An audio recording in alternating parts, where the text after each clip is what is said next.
వెళ్ళి శివ ప్రదక్షిణం చేసి మీరు ఏమీ చెప్పకండి. మీరు చెప్పగలిగినంతసేపు శివాలయం అరుగు మీద కూర్చుని శివ శివ శివ శివ శివ శివ ఇదొకటే. ఒక 42 రోజులు ఈ దరిద్రాన్ని మీ కష్టాలని అనుభవించి చూడండి అన్నారు. మీరు నమ్ముతారా? ఆ వ్యక్తి నా దగ్గరికి వచ్చి నా జీవితంలో ఆశించని రీతిలో నా జీవితానికి ఒక కొత్త మలుపు తిరిగిందండి, నేను వరంగల్ వెళ్ళిపోతున్నాను, నేను సెటిల్ అయిపోతున్నానని చెప్పాడు. ఆ వ్యక్తే నాకు ఈ మధ్యనే మళ్ళీ ఫోన్ చేసి, కోటేశ్వరారు ఇప్పుడు నేను ఎంత ఆనందంగా ఉన్నాను అనండి, ఒక్కసారి మీరు ఏమైనా వరంగల్ వస్తారేమిటండి ఉపన్యాసాలకి, మీ దర్శనానికి వద్దాం అనుకుంటున్నాను, నేను కూడా కాకినాడ అన్నాడు.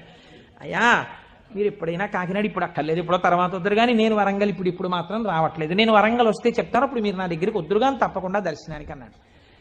కళ్యాణి అందులో అంటారే ఏతి జీవంతిమానందో నరం వర్ష శతాదపి అంటుంది సుందరకాండ. 100 ఏళ్ళు బతికిన వాడు శుభాన్ని చూస్తాడు. అందుకే తొందరపడి ఏదో సమస్య ఉందని ఆత్మహత్యలు చేసేసుకుంటాం ఇలాంటి మాటలు